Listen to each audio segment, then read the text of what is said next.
Hello, YouTube. Hello, familiar people. Let me catch you up on what's going on.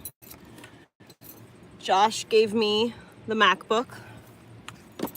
I'm waiting on my mouse and my keyboard to come in the mail. They should be here tomorrow. Also, I've been drawing again. Let me show you what I drew yesterday and the day before.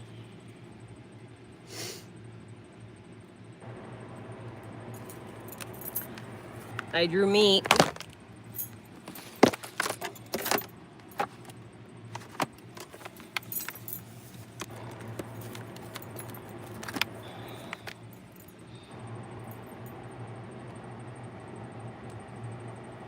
I drew me. And then I did Elliot, but I added some like interesting little artistic thing. This app. Didn't it turn out cute? The colors are a little bit off, but that's okay. What a handsome boy he is, even in cartoon form. So anyway, that's what's been going on, just to catch up. Those who may watch this later as a rerun.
Good evening and welcome to a special edition of Closing Arguments. I'm Ted Rollins, in tonight for Vinnie Politan, and if you haven't seen the breaking news, we're going to fill you in. Donna Adelson, this evening, the jury took a little while to get to a verdict, but they found her guilty on all counts.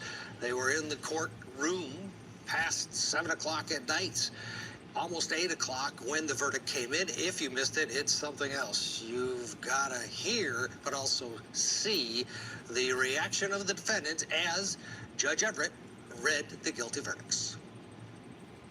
We, the jury, find as follows as to count 1 of the indictment, first-degree murder. The defendant is guilty of first-degree murder. Mrs. Adelson, control yourself. Count 2. We, the jury, find as follows as to count 2 of the indictment. Conspiracy to commit first-degree murder. I know, doesn't he, Christine? He's got such a nice little haircut. Conspiracy to commit first-degree murder. Count 3. We, the jury, find as follows as to count 3 of the indictment. Solicitation to commit first-degree murder. The defendant is guilty of solicitation to commit first-degree murder. And it is signed and dated by the foreperson. Donna sending that message loud and clear. I didn't do this. And I think maybe a little part of her thinks that maybe, just maybe, this is all going to get cleared up someday. It isn't. She's going to spend the rest of her life in prison. She'll be sentenced officially October 14th. They pushed it back to do a pre-sentencing report. Let's head out to Tallahassee and get some reaction to this monumental day in this prosecution. Julia Janae, court TV anchor, is outside of the courthouse right now. And Julia, let's start with the verdict. Your reaction. What did you see, hear, and feel in the courtroom? It was dramatic enough on television. I can only imagine. Shutting down business after only 4 years. Euphoria is gone. Shutting down business after only 4 years. Having journeyed from needed beacon of positivity and inclusive fun at the start of the pandemic, all has come to naught following a scandal that exposed the hypocrisy within. Euphoria began with a bang. From the very outset, the founder, Fiona Chan, had thought of everything. So much so that I made a listed rundown of everything that went into just the marketing side of the brand before the product launch. These things include, number one, she had a founder story. This is uniquely important in beauty, where customers do tend to prefer a social, personal connection to brands, which for Chan meant this materialized in a story of how she found a gap in the market of makeup while on work trips and separated by her husband by thousands of miles. She was in Hong Kong, he was in San Francisco, and neither could leave due to the outbreak of the pandemic. Number two, she invented a problem within the sphere of beauty, that being makeup that you can sleep in, and she came up with a solution to that problem. This tactic within the realm of cosmetics dates back at least 100 years in how deodorant was marketed to women by brands like Mum and Odorano, as underarm smells were perceived to be less attractive to men. It's an incredibly powerful marketing technique, and you see it in many different sectors. Number three, she discusses the fact that her brand is green-leaning in many different interviews. 4, she puts enormous efforts into the TikTok launch months before they actually did launch it, as it is actually banned in Hong Kong. These curated their best odds at going viral when they eventually did launch, and it worked. Number 5, they decided a very, very specific target market of Gen Zennials, so people born between 1993 and 1998-ish. I had to look that up. I've never heard that term before, but it comes specifically from the brand themselves. So do note this, because they are not targeting Gen Z, which many different people seem to get wrong, but actually they're targeting a slightly older crowd, and it makes a huge difference in how their branding is targeted. This includes number 6 in their photography, by the way of hiring a man named Jamie Heath, who is quite a successful photographer, having work published in Interview Magazine, Vogue, GQ, Paper, Numero Berlin. He also worked with Zara, Mecca in Australia, and Christopher Esper. He's known specifically for his fascination with youth culture, and I do also believe him to be personally within the Gen Zennial target market bracket, given the timing of his CV, but he might be a bit younger. It also explains why the photography was shot on accessible means, like phones, ordinary VHS/33mm cameras. So it gives you that same feeling that Gen Zennials once had during the 2010s, when we were all getting drunk in the field at the age of not yet 18 and having careless but young and relatively safe fun. Number 7, the fact their first celebrity ambassador was a lady called Flex Mammy, who's an Australian media entertainer that was also shot by Jamie Heath, and of course is best known by their Gen Zennial target market. Number 8, their brand tone of voice was very cheeky and playful to play into that Gen Zennial geeky/nerdy humor that we all seem to have loved so much. Number 9, the logo and the surrounding imagery echo this target market as well, because there's several fonts to the brand name, several logo types as well, both of which are often surrounded by sticker-like imagery used to mimic that ADHD-esque busy feeling that resonates with the target market. Number 10, the color choices within that work are also based on the target market. Think it's akin to the trend of I see your dopamine comments. dressing, or the way that so many Gen Zennials decorate their homes with food-themed furniture.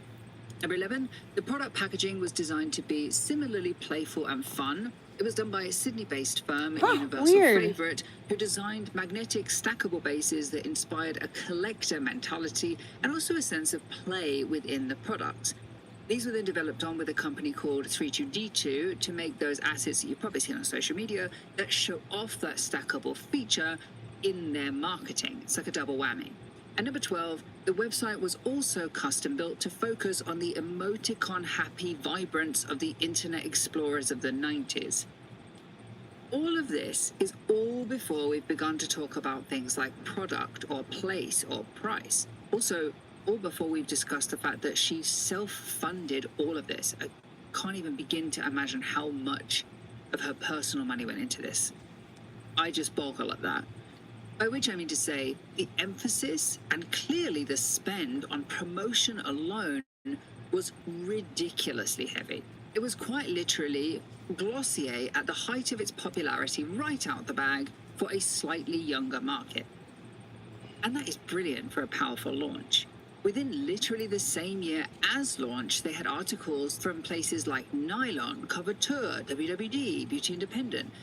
These are major press outlets covering them seemingly for free, as none of them do have that tinge of press release PR that's so obvious to read, purely because the marketing plan that was so well designed helped them go viral on TikTok from the minute they launched. So with that established, let's discuss the product launch itself. Youthforia either launched in March or April 2021. Weirdly, the sources are not clear on an exact date, but they did launch with two products. They had the $26 Dewy Gloss and the $36 BYO Blush. Both mid-priced and suitable for vegans and supposedly decent for the environment too, but those are pretty basic for the market today, so I just thought I'd mention it in passing.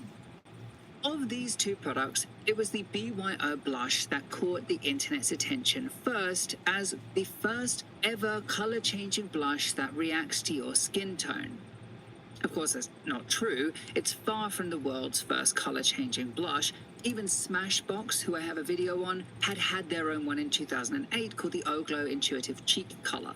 So the product is actually far from new, but that doesn't really matter as long as it's perceived to be new and innovative. And that's how it was perceived. Generally, people online treated the product as a revelation, a great solution to the inadequacy of shade ranges between different brands. And as such, it did miraculously well on TikTok, causing this extreme level of virality that we all experienced.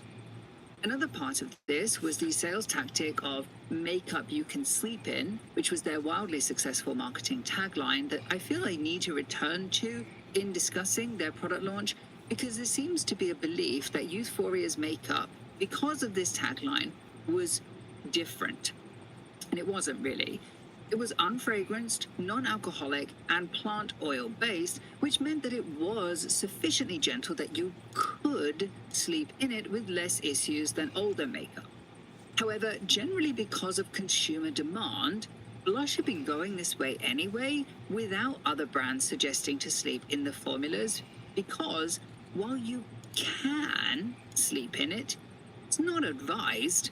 Therefore, it's more like what's called a marketing proof point, because of course you can sleep in it. You can sleep in all makeup.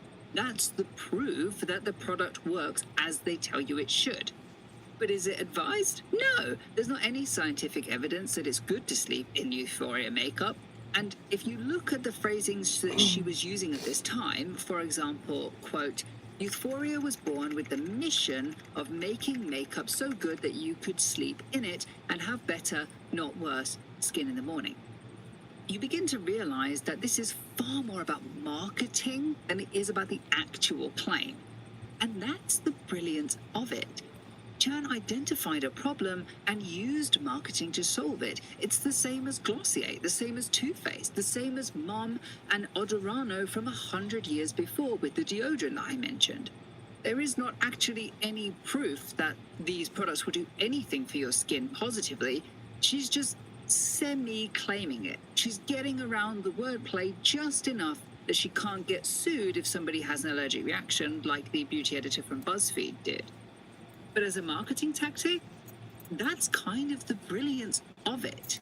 But it doesn't mean that they're well foundationed to build a I just wanted to brand from. stop. Without a product that I did not does see your work comments about the without Queen, these no. marketing gimmicks, it can be hard to sustain Nope. growth. Not at all. Hold on, let me But I see put if... to you that was not their goal. Fiona Ko Chan, before founding Youthforia, had worked in the tech industry, specifically at a tech startup. Now, it's common Nope. for beauty No founders comments to about a come queen. from the tech industry world because business sides between tech and beauty run relatively similarly for one specific reason. They have a huge profit margin. For Youthforia specifically, this was about 84.5% profit margin based on the 2023 statistics that she personally gave. Chan would have learned firsthand that this wide margin allows for uncommonly quick scaling within the business, which in turn brings in venture capitalists and eventually a sale to a conglomerate.